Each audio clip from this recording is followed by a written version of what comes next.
Oh la belle étape qui nous attend aujourd'hui. Bienvenue sur Eurosport et JCN pour le résumé de la 17e étape qui arrive ici même au sommet des lacs de Covadonga. Et cet homme, Primož Roglič, le dossard numéro 1, pourrait reprendre le maillot rouge des épaules de Odd Christian Eiking qui le porte déjà depuis une semaine. Regardez ce qui attend les coureurs entre Junqueira et les Lacos de Covadonga. C'est ici même que s'était imposé Thibaut Pinot il y a quelques années. On se souvient du triomphe du Français. Est-ce que Romain Bardet pourrait aller s'imposer également, lui qui porte le maillot de meilleur grimpeur de cette Vuelta? Et on va voir ça tout de suite. Le kilomètre 0, une étape diffusée en intégralité, la 17e. Et très tôt, des attaques, du mouvement incessant. La première difficulté, l'Alto des Ortigueru en 3e catégorie. Caruso a pris 2 points, Polanc en a pris 3. Et Romain Bardet est venu défendre son maillot en prenant 1 et limitant l'écart avec Caruso. Vient ensuite la Collada Llovena, une double ascension de cette difficulté avec une échappée qui a réussi à se former mais qui n'a pas beaucoup d'avance, 1 minute 30.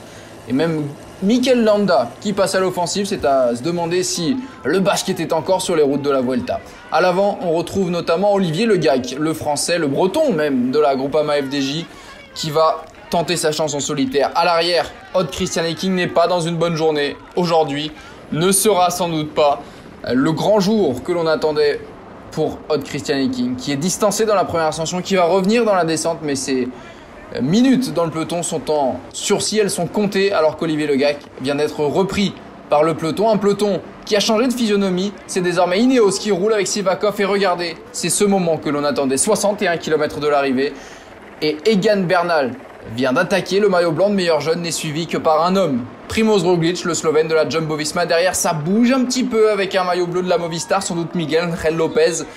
Mais personne ne va réussir à combler l'écart sur ce duo au sommet de la Collada. Il bascule avec 45 secondes d'avance et c'est désormais la formation Bahrain Victorious de Jack Haig avec notamment Gino Madère et Wout Poels qui sont d'excellents équipiers.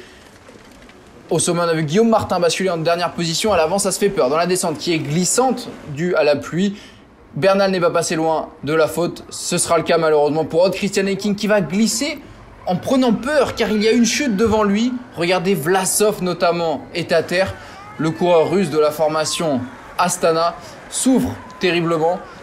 Il va tout de même terminer l'étape à plus de 35 minutes du futur vainqueur d'étape. La Bahrain Victorious qui fait le jeu derrière d'autres coureurs comme Massé Lopez qui ne travaille absolument pas bien que mis en difficulté. Guillaume Martin, lui, est distancé. Il va essayer de limiter la casse dans l'ascension des lacs de Covadonga. Mais attention, car Primož Roglič vient d'enclencher la surmultipliée. Le Slovène est désormais seul face à son destin. Il a distancé Egan Bernal, le Colombien qui avait fait all-in aujourd'hui. Gagner ou tout perdre, eh bien probablement que Bernal est en train de perdre gros sur cette Vuelta. Enric Mas passe à l'offensive à un peu plus de 4 km du but, mais ça n'a pas grand intérêt. Il n'arrive pas à faire bouger les choses. Bernal, lui, est repris dans le dernier kilomètre. Et c'est même Sepp Kuss, l'équipier de Roglič, qui va opérer la jonction avec Bernal. Bernal qui est en difficulté, qui va s'accrocher tout de même pour prendre le même retard que les autres favoris au général sur cet homme, Primož Roglič, qui est en route vers un nouveau succès sur la Vuelta. Succès d'étape déjà, mais probablement succès au classement général. La bataille pour les dernières bonifications, le sprint, Kuss qui vient serrer un peu Adam Yates, Miguel Ángel López qui n'est pas aussi tranchant qu'on l'a connu. Et finalement, c'est Sepp Kuss, l'américain, qui coupe la ligne 1 minute 35 après son équipier doublé de la Jumbo-Visma. López est 3e devant Adam Yates. Les principaux favoris sont là à 1 minute 35 avec Gino Madère en 8e position pour la Bahrain Victorious. Et la joie, la rage, on a entendu même crier Primož Roglič, lui qui est d'habitude très discret, peu expressif. Et regardez ce top 10, au final, il n'y a pas eu d'écart entre le 2e et le 8e, tous à 1 minute 35, derrière Louis Meintjes, concède 2 minutes 29. Clément Champoussin est un excellent 10e à 2 minutes 44. Kruijswijk et Großschartner sont dans le même temps, et bien plus loin à 9 minutes et 20 secondes. Odd Christian Eiking termine 23e. Entre-temps, Guillaume Martin a coupé la ligne à 4,46. Bouchard et Rocha également. Il revêt de nouveau le maillot rouge de leader qui lui sied tant. Roglič leader devant Enric Mas à 2 minutes 22. Miguel Ángel López à 3,11. Toujours de Movistar en haut du classement. Jack Haig est 4e, Guillaume Martin glisse au 5e rang, mais toujours présent. Egan Bernal est 6e, Adam Yates 7e. Pas de changement, de grands changements au classement général, puisqu'ils sont tous coupés la ligne en même temps. Odd Christian King, lui, passe de la première à la 11e place à 7 minutes et 59 secondes. On retrouve un petit peu plus loin les Français. Outre Martin, il y a Rocha 16e, Bouchard 17e et Champoussin 18e, juste devant Vlasov qui a perdu 35 minutes aujourd'hui.